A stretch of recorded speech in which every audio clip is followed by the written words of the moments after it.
네, 오늘 함께 나눌 말씀은 신약성경 데살로니가 전서 1장 말씀입니다. 데살로니가 전서 1장, 오늘은 4절부터 10절까지 말씀 함께 나누겠습니다. 하나님의 사랑하심을 받은 형제들아, 너희를 택하심을 아노라.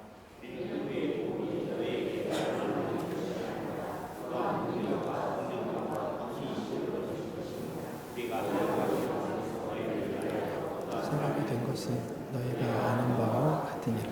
또 너희는 많은 환난 가운데서 성령의 기쁨으로 말씀을 받아 우리와 주를 본받은 자가 되었으니,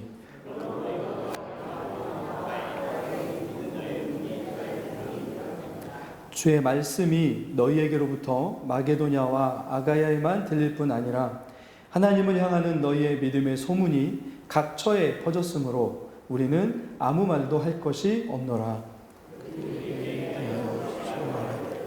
너희가 어떻게 너희가 어떻게 우상을 버리고 하나님께로 돌아와서 살아계시고 참되시고. 같이 읽습니다. 또 죽은 자들 가운데서 다시 살리신 그의 아들이 하늘로부터 강림하실 것을 너희가 어떻게 기다리는지를 말하니, 이는 장래의 노하심에서 우리를 건지시는 예수시니라. 아멘. 아멘. 얼마 전에 저희가 처가가 정읍입니다.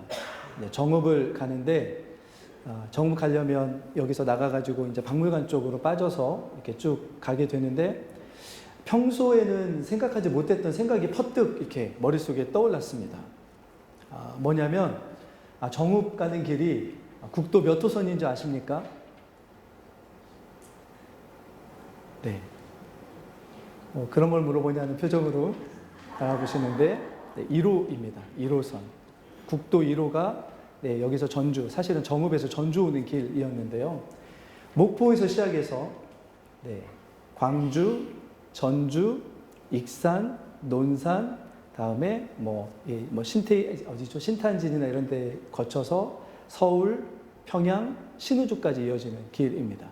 우리나라 처음 가장 큰 도로가 국도 1호선입니다. 제가 지리 수업을 하려고 하는 건 아니고요.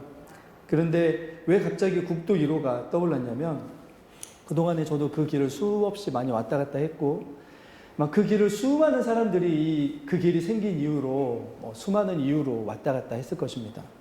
그런데 갑자기 제가 떠올랐던 것이 무엇이냐면, 지금부터 약 120년 전에 그 길을 걸었던 사람들이 있습니다.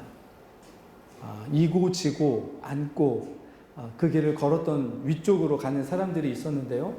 당시 평양에서 말씀 사경회가 있었습니다. 평양 장대현 교회라는 교회에서 말씀 사경회가 있었는데, 그곳에 참석하기 위해서 기록에 의하면 목포에서 출발한 분들이 있었습니다. 목포에서 출발해서 평양을 향해 가는데, 어떻게 갔냐면 자신들이 먹을 쌀과 그리고 그곳에 가서 밥을 지을 그 당시에는 지금처럼 이 기기들이 많이 없으니까 장작이나 이런 것들을 메고 갔다고 합니다. 어떤 기록에는 아이까지 엎쳐메고 간 안악내 그런 참석 기록이 있습니다. 근데 거기까지 도착하려면 며칠이나 걸어갔어야 됐을까요? 목포에서 출발해서 평양까지 가려면 적어도 보름, 많게는 한 달을 걸어갔어야 됐습니다. 그런데 여러분, 이때가 언제냐면, 그 사경회가 며칠 날 열렸냐면 1907년 2월 14일이었습니다.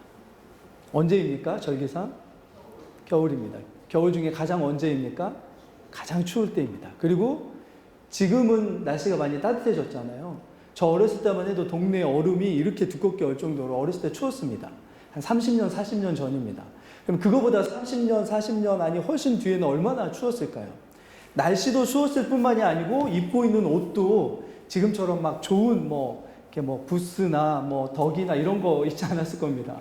뭐 했겠습니까? 그냥 옷 이런 거나 이렇게 단단히 메고 가는 그런 분들이었을 겁니다. 그런데 그분들이 그 길을 어쩌면 눈보라를 헤치고 약 거리상으로 600km 이상이 되는 거리를 걸어서 그곳에 갔습니다. 저희가 지난 시간에 제가 원고를 보지 못하고 드렸던 설교에서는 강소교회, 강하지만 작지만 강한 교회에 대해서 말씀을 나눴는데요. 그런데 여러분, 우리나라 초대 교회가 작지만 강한 교회였습니다. 말씀을 사모하는 사람들이 교회 안에 가득했기 때문입니다. 말씀을 얼마나 사모했냐면 600km 걸어가는 것쯤은 아무것도 아니었습니다. 엄동 설안에 제대로 추위를 이길 수 없는 그런 옷을 입고 갔음에도 불구하고 보름에서 한 달 동안 그 추위를 뚫고 걸어가는 것들 아무것도 아닌 그런 분들이었습니다. 왜 그랬습니까? 무엇 때문에요? 하나의 이유밖에 없었습니다. 말씀을 사모했기 때문입니다. 말씀을 더 배우고 싶었기 때문입니다. 말씀을 더 알고 싶었기 때문입니다. 그것 하나가 이고 지고 매고 없고 그렇게 600km를 걸어가게 만들었던 거죠. 나중에 이분들이 은혜를 경험하고 나서 다시 고향으로 돌아왔습니다. 그리고 그분들이 살고 있던 지역에 가서 멈추지 않고 자신들이 받았던 말씀의 은혜를 나누기 시작했습니다. 여러분, 그래서 우리나라 보면 시골의 곳곳에 세워져 있는 많은 교회들이 이때 세워진 교회들이 많습니다. 이분들이 은혜를 입고 와서 세워진 교회에서 우리가 자라나기도 했고 말씀을 배우기도 했던 거죠. 그러니까 우리의 교회 역사를 보면 우리나라의 처음 교회들은 제가 지난 시간에 얘기했던 것처럼 강소교회였던 거죠. 그런데 무엇 때문에 약하지만 작지만 강한 교회로 자라날 수 있었냐면 무엇을 사모하고 무엇에 열심이었기 때문이었습니까? 말씀을 사모하고 말씀에 열심을 냈기 때문입니다. 그런 교회 안에서 참된 교회됨이 나타나게 되는데요. 저희가 지금 살펴보고 있는 이 데살로니가 전서에 나와 있는 이 그리스 지역에 있는 데살로니가에 있는 교회가 어떤 교회였냐면 강소교회였습니다.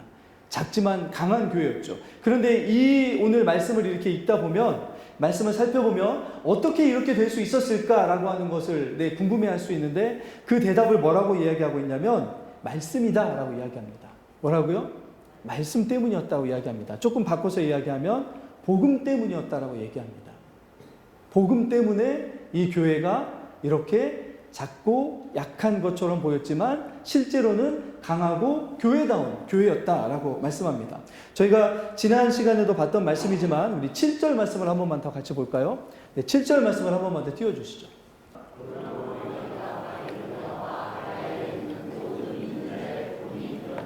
여러분, 살아가면서 누구를 본받으라 라고 하는 대상을 늘 지난 시간에도 말씀드렸던 것처럼 갓난 아이를 본받으라고 하는 적 없습니다. 이제 막 걸음마 걷는 아이를 보고 본받으라고 하는 그런 게 없습니다. 그런데 어떤 사람들을 본받으라고 이야기합니까? 사회적으로나 여러 가지 면에서 성숙하고 많이 자란 사람들, 오랜 연륜과 경륜을 통해서 삶이 무엇이고 또 그리고 어떻게 하면 지혜롭고 바르게 살아갈 수 있는지를 보여주는 사람을 본받으라고 부모님들은 이야기합니다. 그런데 오늘 이 말씀에서는 누구를 본받으라고 이야기하고 있습니까? 이제 막 생겨난 갓 돌밖에 지나지 않은 교회인 데살로니가 교회를 모든 믿는 자들이 어떻게 되었다고요? 본을 삼았다고요. 엄청난 일입니다. 굉장히 이례적이고 사실은 역사 안에서 이런 일이 별로 없는 그런 모습이었습니다. 그런데 오늘 7절에 보시면 믿는 자들의 본이 되었다고 하는 이들의 이런 어떤 이야기들이 8절에 가면 뭐라고 이야기하냐면 8절도 한번 볼까요? 8절 읽겠습니다. 시작. 주의 말씀이 너희에게로부터 마게도냐와 아가야에게만 들릴 뿐 아니라 하나님을 향한 너희의 믿음의 소문이 각처에 퍼졌으므로 우리는 아무 말도 할 것이 없노라. 사도 바울과 복음을 전했던 이들이 데살로니가 교회는 어떤 교회입니까? 라고 누구에게 설명해 주지 않아도 이미 그 교회의 소문이 어떻게 됐다고요? 그 지역에 각처에 이미 다 퍼져 있다고요. 어떤 교회인지 물어보지 않아도 어떤 교회인지가 이미 다 퍼져 있는, 소문이 나 있는 교회가 바로 데살로니가 교회였습니다. 굉장히 특이한 교회입니다. 지난 시간에 봤던 것처럼 믿음, 사랑, 소망, 신앙의 3요소가 너무나 정확하게 나타나 있는 교회가 데살로니가 교회였던 거죠. 그런데 오늘 이렇게 본받을 만한 교회이고 교회다운 교회이고 작지만 강한 교회였던 이 교회됨의 그 가장 큰 이유가 무엇이라고 이야기하냐면 복음이다 라고 이야기하고 있는 거죠. 복음 때문이었다. 복음 때문이라고 이야기하는데, 그러면 우리도 지금 복음을 받았잖아요. 복음을 알고 그리고 복음 때문에 예수 그리스도를 통해서 주시는 구원을 고백하고 하나님을 우리 아버지로 섬기는 그런 은혜를 누려가고 있습니다. 자, 그런데 이 당시에 데살로니가 교회가 받았던 이 복음에 대한 것들이 좀 특별하게 우리가 좀 본받을 만한 모습들이 있는데요. 이 모습 때문에 데살로니가 교회가 작지만 강한 교회, 모든 사람들이 보기에 본받을 만한 교회가 되었는데, 그 중에 첫 번째가 무엇이냐면 세 가지로 좀 살펴볼 텐데요. 첫 번째 5절입니다. 자, 5절을 앞부분만 한번 같이 읽겠습니다. 5절입니다. 시작. 이는 우리 복음이 너희에게 말로만 이룬 것이 아니라 또한 능력과 성령과 큰 확신으로 된 것입니다. 첫 번째가 무엇이냐면요. 사실은 제가 말씀을 준비하면서 이 말씀은 제가 여러분들에게 드리는 말씀보다는 앞부분은 저에게 하는 말씀입니다. 제가 들어야 되는 말이고 제가 마음에 새겨야 되는 말이고 사실은 말씀을 전하는 이들이 마음에 새겨야 되는 말인데, 오늘 이 말씀에서 이 데살로니가 교회 안에 이 참된 교회됨이 나타날 수 있었던 이유가 무엇이냐면, 복음이 말로만 이룬 것이 아니라 뭘로 이루어졌다고요? 성령과 능력과 큰 확신으로 임하였다고요. 어쩌면 우리가 기도해야 될 첫 번째 기도의 제목이 여기에 있습니다. 제 기도 제목이기도 합니다. 말씀을 전하는 이들이 복음을 전하는데 말로만 전하는 것이 아니라 어떻게 전했다고요? 능력과 확신 가운데 전했다고요. 성령에 붙들려서 전했다고요. 여러분, 부디 기도해 주시기는 예배 자리에 나와서 기도하실 때 처음으로 뭘 위해서 기도하십니까, 여러분? 오늘 은혜 받게 해주십시오. 근데 전하는 자가 은혜에 붙들려 있지 않으면 은혜가 되겠습니까? 안 되겠습니까? 부디 기도해 주시기는 저를 위해서 먼저 기도해 주셨으면 좋겠습니다. 주님, 오늘 목사님이 말로만 말씀을 전하는 것이 아니라 능력과 확신과 성령에 붙들려서 말씀을 전하게 해주십시오 라고 기도해 주셨으면 좋겠습니다. 여러분, 오늘 이 사도 바울과 복음을 전하는 실로아노라고 하는 실로와 디모데가 오늘 복음을 전했는데요. 이들은 물론 처음에 가서 말로 전했겠죠. 복음이 무엇인지, 예수가 누구인지, 예수를 믿으면 어떤 은혜를 우리가 누리는지 여러 가지 말로 전했을 겁니다. 자, 그런데 이 복음을 전하는 자들을 먼저 좀 살펴보면요. 얼마 전까지만 해도 바울과 실라와 또 디모데는 어떤 일을 경험했냐면, 이 데살로니가라고 하는 도시에 오기 전에 빌립보라는 도시에서 복음을 전했습니다. 자, 그런데 빌립보에서 복음을 전했을 때 결과가 어떻게 나타났습니까? 네, 그곳에서 붙잡혀서 거의 죽을 만큼 매를 맞고 감옥에 있었습니다. 복음으로 전하면 어떤 일이 일어나는지를 사도 바울과 복음을 전하는 실라와 디모데는 너무나 잘 알고 있었습니다. 그런데 오늘 사도 바울과 이 분들이 뭐라고 이 복음을 이야기하냐면, 한번 따라해 볼까요? 우리 복음. 그 복음이 누구 복음이라고요? 우리 복음이라고요. 이 복음이 내 복음이라고요. 나의 복음이라고 이야기하고 있습니다. 여러분 어떠십니까? 복음을 나의 복음이라고 이야기할 수 있으시겠습니까? 그런데 이렇게 이야기했던, 나의 복음이라고 이야기했던 이 사도 바울이 빌립보에서 실라와 함께 복음을 전하다가 흠칫 두들겨 맞은 것뿐만이 아니고 여기에 같이 복음을 전하고 있는 디모데라고 하는 젊은 사역자가 있습니다. 근데 이 디모데라고 하는 젊은 사역자는 어떤 걸 경험했냐면, 루스드라 출신인데요. 1차 선교 여행 때 사도 바울이 복음을 전하다가 어떤 일을 경험하냐면, 유대인들에게 붙잡혀서 거의 죽을 만큼 돌에 맞아서 성 밖에 던져져서 시체 취급을 당하는 것을 눈으로 봤던 사람, 귀로 직접 들었던 사람이 누구냐면 디모데였습니다. 루스드라에 살고 있었거든요. 복음을 전하면 어떤 일이 일어나는지, 복음을 받아들이면 어떤 일이 일어나는지를 눈으로 보고 직접 들었던 사람이 누구였다고요? 디모데였습니다, 여러분. 그런데 지금 디모데가 어떤 일을 하고 있습니까? 복음 전하는 일을 하고 있습니다. 자신들의 눈앞에 복음을 전하면 전할수록 어떤 일이 일어날지를 불을 보듯 뻔하시 다 이미 본 사람이 디모데였습니다. 그런데 디모데가 어떤 일을 하고 있다고요? 복음 전하는 일을 하고 있습니다. 우리 복음이라고 하는 이 복음 전하는 자들의 이 복음은 그냥 단순한 아는 수준이 아니었습니다. 그 복음에 생명을 걸었고 그 복음 안에 자신의 모든 인생을 다 바치고 나서, 그래서 복음을 뭐라고 이야기하냐면 이 복음이 우리 복음입니다 라고 이야기할 수 있는 거죠. 저는 어쩌면 이런 면에서 굉장히 부끄럽고 부족한 복음 전하는 자라는 것을 보게 됩니다. 복음이 자신의 것이 되는 순간, 복음이 우리 복음으로 전해지는 사명이 주어지는 순간 어떤 일이 자신의 인생에 펼쳐질지를 너무나 잘 알고 있었던 사도 바울과 선교팀인데 그들은 쫓겨가듯 피신하여 와서 복음을 전하는 그 순간에도 복음을 뭐라고 이야기하냐면 우리 복음이다. 나의 복음이다. 내 복음이다. 나는 이 복음을 포기할 수 없다. 내 삶에 어떤 일이 일어난다 할지라도 이 복음 때문에 내 삶의 위기와 치명적인 어떤 일이 일어난다 할지라도 이 복음은 누구 복음이라고요? 내 복음이다. 내가 이것 때문에 살았다. 내 삶의 이유는 이것이다라고 분명하게 이야기할 수 있었던 분들이 누구였냐면 복음을 전하는 자들이었습니다, 여러분. 데살로니가 교회가 작지만 강한 교회가 될 수 있었던 첫 번째 이유가 무엇이었냐면 그런 이들이 복음을 전했기 때문이었습니다. 다른 것 때문에 복음을 전하는 이유가 다른 것이 아니라 그것이 자신의 복음이었기 때문에 그 안에서의 삶이 자신의 삶이 복음 안에 있었기 때문에 이들은 그 복음 안에서 복음을 전했고 생명의 복음이 그래서 복음을 듣는 자들에게 강력하게 임했던 거죠. 요즘에 페이스북을 보면 제 페이스북에 이제 여러 가지 이렇게 연동되는 것 중에 외국에서 어떤 분이 이렇게 그 이야기 하나씩을 계속 올리는 걸 제가 보고 있습니다. 근데 그 이야기가 무엇이냐면 기독교 역사에서 순교당했던 이들의 이야기입니다. 그런데 그 사람의 이름과 그 사람이 어떻게 순교를 당했는지 그리고 그 사람의 순교당했던 것을 요즘에 AI에게 부탁을 하면 그림으로 잘 표현해 주거든요. 근데 그 그림들이 정말 이렇게 잘 그려져 있습니다. 볼 때마다 제 마음이 아픈 게 뭐냐면 어떤 그 이야기들을 보면 마지막 순간에 몸이 불타고 마지막 순간에 사실 죄송하지만 혀가 잘리는 그 순간에도 뭐라고 얘기하냐면 예수는 나의 주님이십니다 라고 고백하며 죽어간 사람들의 이야기가 기록되어 있습니다. 제가 그걸 보면서 여러 가지 생각을 하게 됩니다.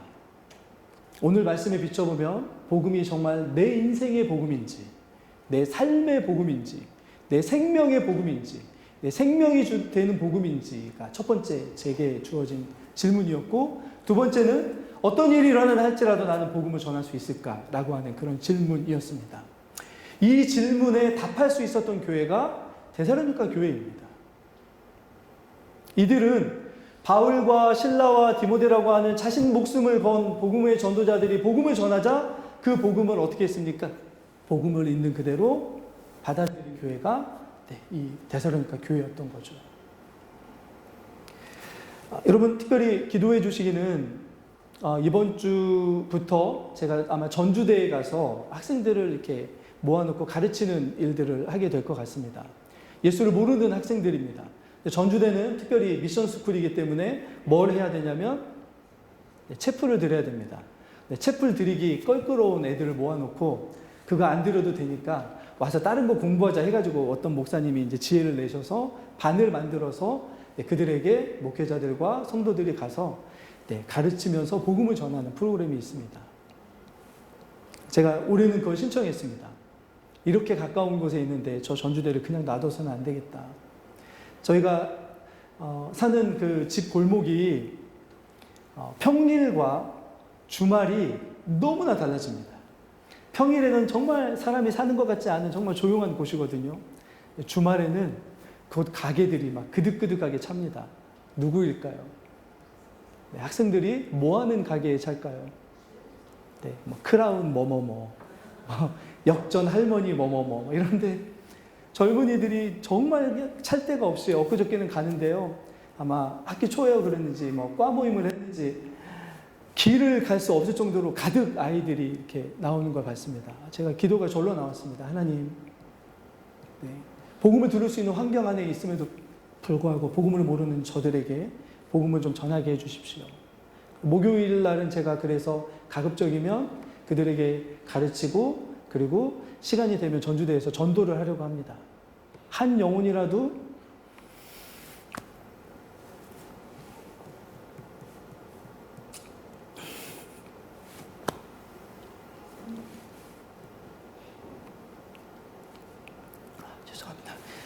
우리만 가지고 있는 복음이어서는 안 되잖아요. 그죠?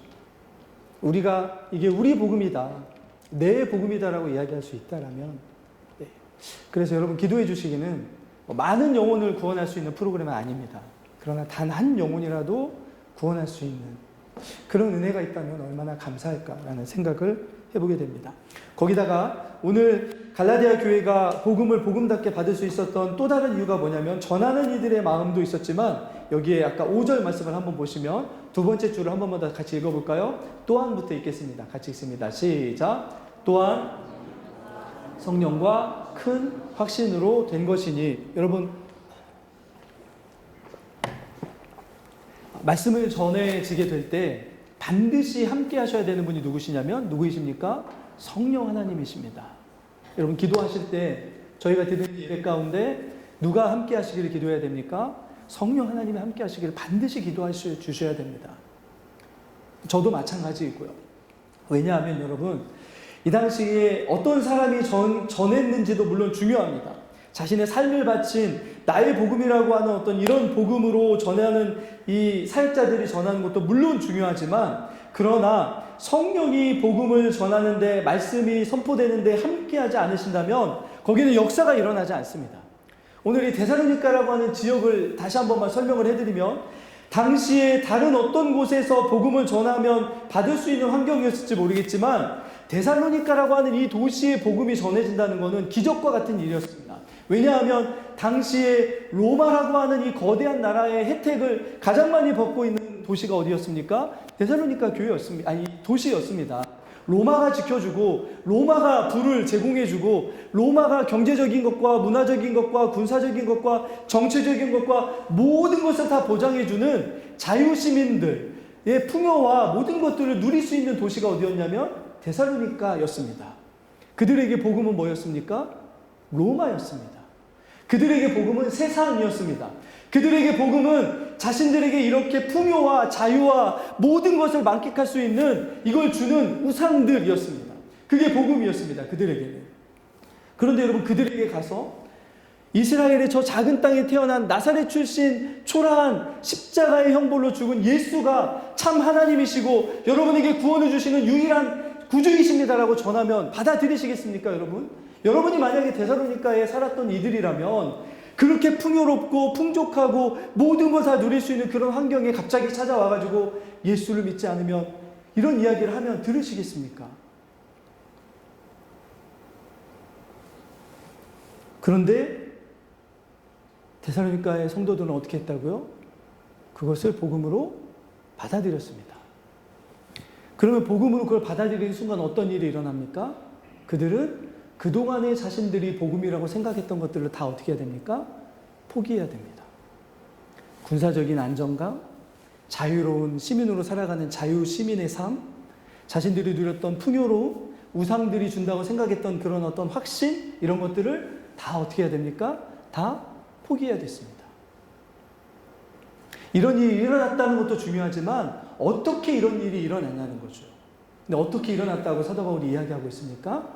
성령께서 역사하셨다고요. 저는 여러분, 저희가 예배 드릴 때마다 하나님이 찾으시는 자들에 대한 우리가 말씀을 읽고 예배로 나아가잖아요. 근데 거기 뭐라고 얘기합니까? 하나님은 영이시니 예배하는 이들이 어떻게 예배해야 된다고요? 영과 진리로. 이 영이라는 말이 때로는 어떤 영적이다라는 말로 될 수도 있지만, 때로는 뭐라고 해석이 되냐면 성령으로 해석이 됩니다.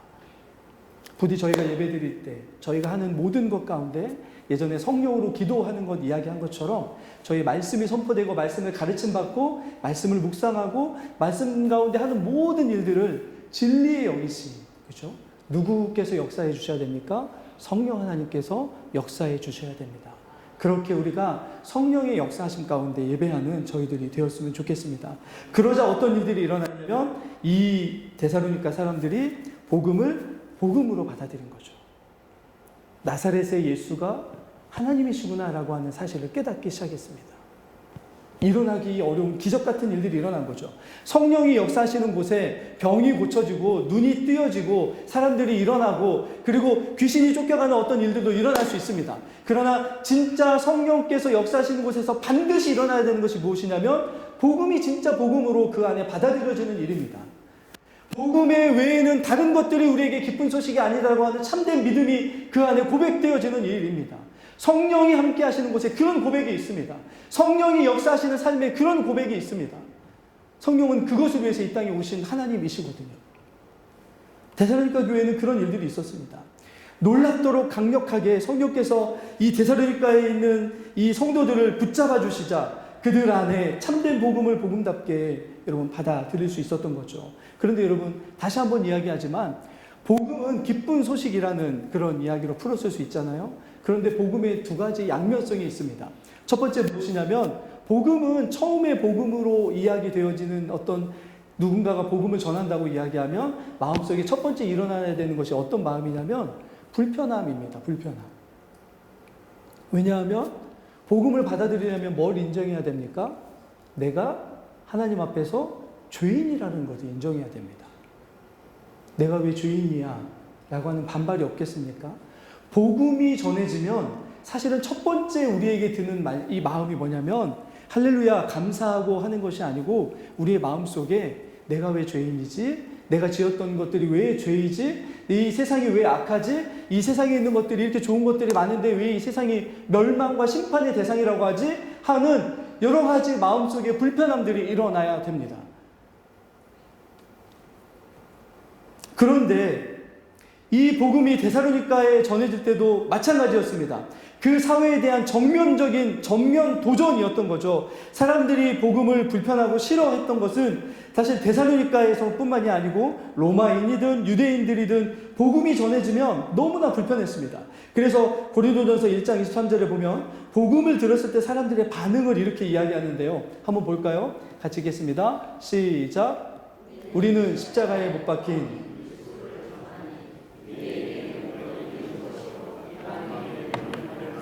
나무에 매달려 죽은 저주받은 자가 어떻게 우리의 구원자가 될 수 있느냐라고 하는 게 유대인들의 반발이었고요. 십자가라고 하는 노예나 이 반역자들의 처형받는 저 십자가 극악한 저 형틀에 죽은 저 죄인이 어떻게 구원자가 될 수 있냐라고 그렇게 말도 안 되는 어리석은 이야기라고 거절했던 이들이 로마인들이었습니다. 복음은 원래 구원받지 못한 이들에게 전해지면 처음부터 구원의 소식으로 들리는 것이 아니라 불편하고 여러분 우리를 공격하는 말처럼 들립니다.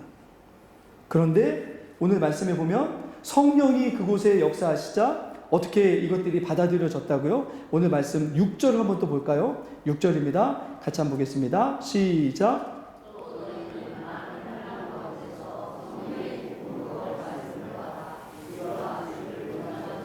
여러분 성령이 우리에게 어떻게 역사하시냐면 복음을 복음이라고 우리에게 받아들이는 순간부터 성령이 우리에게 함께 하시면서 어떤 일들을 행하시냐면 한번 따라해 보겠습니다. 기쁨을 누리게 하십니다. 불편했던 복음이 우리의 유일한 기쁨이 되게 만들어 주십니다. 말도 안 되게 어리석었던 그 복음이 우리에게 가장 지혜로운 소식이라는 것을 깨닫고 그것 때문에 기뻐하게 됩니다. 그리고 복음을 손에서 놓지 아니하고 이 복음은 내 복음이다. 우리 복음이다. 나의 복음이다라고 그 복음을 살아내 가다 보면 그 전에 누리지 못했던 성령께서 주시는 참된 기쁨이 우리 안에서 샘솟아나기 시작하고 말씀이 기쁨이 되는 역사를 경험하게 되는 거죠. 그래서 로마서에서 보면 하나님의 나라, 복음을 받은 이들의 삶을 뭐라고 이야기하냐면 로마서 14장 말씀을 한번 보여주시겠습니까? 한번 읽겠습니다. 하나님의 나라는 먹는 것과 마시는 것이 아니요 오직 성령 안에 있는 의와 평강과 희락이라고요. 이전에 내가 속해 있던 세상 나라에서 줬던 것이 무엇이라고요? 먹는 것과 마시는 것이었습니다. 이게 기쁨이었던 거죠. 그런데 하나님의 나라가 복음이 우리 안에 임하여서 우리의 심령 안에 복음이 복음답게 자리 잡아서 그걸 복음으로 인정하며 믿고 고백하는 그 순간부터 우리 안에 있는 우리의 삶의 의미와 기쁨이 달라지게 됩니다. 뭘 기뻐하게 됩니까? 성령 안에 있는 의와 평강과 희락이 우리 안에 가득하게 되는 거죠. 성령으로 충만하게 채워주십니다. 그래서 요한복음에 보면 주님이 뭐라고 말씀하십니까? 이 배에서 생수가 넘쳐 흐르게 해주실 거라고요. 여러분 넘친다는 건 어떤 뜻입니까? 이 그릇 안에 물이 가득 채워져야 넘쳐나게 되죠. 하나님이 우리에게 약속하신 것이 무엇이냐면 이 데살로니가 교회도 이 복음을 어떻게 받았냐면 많은 환난 가운데 받았습니다. 이 복음으로 받는 순간 얼마나 많은 환난이 올지를 사도 바울과 실라와 디모데가 쫓겨가는 걸 보면서 알았습니다. 그런데 이들은 복음을 손에서 놓았습니까? 놓지 않았습니까? 놓지 않았습니다. 왜 그랬습니까? 성령이 복음을 붙들고 있는 이들의 영혼 안에 그 전에 경험하지 못했던 기쁨을 누리게 해주셨기 때문입니다. 말로 형언할 수 없는 복음이 주는 기쁨이 이들의 마음속에 점점 채워져 갖고 그 기쁨을 놓을 수가 없는 거죠. 그 기쁨과 다른 기쁨을 비교해 보니까 다른 세상의 어떤 것도 참된 기쁨이 아니라는 그런 진정한 깨달음, 성령이 주시는 기쁨이 그들 안에 가득했기 때문에 이들은 다른 것을 복음이라고 이제 받아들일 수가 없었습니다. 어린아이들이 하는 고백인 것처럼 보이는 찬양에 보면, 여러분 어렸을 때부터 이렇게 신앙생활을 했던 분들은 이 찬양 아실 겁니다. 전국은 마치 밭에 감추인 보화. 혹시 어렸을 때부터 신앙생활 안 하신 분들 근데 거기 뭐라고 이야기하냐면 천국이 뭐라고요? 밭에 감추인 보화라고요. 근데 이 보화를 발견한 사람이 어떻게 합니까? 그거 조금 훔쳐서 달아나고 그러지 않습니다. 이 모든 걸 다 얻고 싶은 거죠. 하나도 놓치지 않고 가지고 싶은 거죠. 이게 얼마나 좋은 건지를 아니까요. 그래서 어떻게 합니까? 자신이 그동안에 가지고 있던 모든 것들을 다 어떻게 합니까? 팔립니다. 그리고 뭘 삽니까? 이 사람은 실제적으로 사람들이 봤을 때 뭘 사는 겁니까? 밭을 산 거죠. 사람들이 얼마나 비웃었겠습니까? 바보다, 어리석다. 왜 자기가 가지고 있는 저 좋은 것들을 다 버리고 쓸모도 없는 땅처럼 보이는 저 땅을 사느냐라고 하면서 비웃었을 겁니다. 그런데 이 사람 마음속에는 이 땅을 산 순간부터 뭐가 계속 샘솟았겠습니까? 이제 나는 그런 생각이 안 드십니까? 이제 나는 우리나라 말로 하면 땡 잡았다. 뭐 이런 생각 하겠습니까? 난 부자가 되었다. 근데 물질이 많아서 부자가 아니고 주님이 이걸 가지고 뭐라고 말씀하십니까? 복음이 그 안에 임하면 하나님의 나라 안에서 하나님이 우리에게 주시고자 하는 참된 기쁨이 우리에게 샘솟게 되기 때문에 더 이상 다른 기쁨을 구하지 않는다고요. 그리고 복음이 참되게 우리 가운데 역사하며 그걸 받아들이며 그 가운데 하나님이 주시고자 하시는 기쁨을 통해서 다른 것들을 반응하지 않고 참되게 성령께서 주시는 복음을 통해서 살아가게 될 거라고 말씀합니다. 말씀을 마치겠습니다. 데살로니가전서 2장 13절에 보면 이들이 복음을 어떻게 받았는지가 한 번 더 나옵니다. 데살로니가전서 2장 13절입니다. 같이 한번 읽겠습니다. 시작.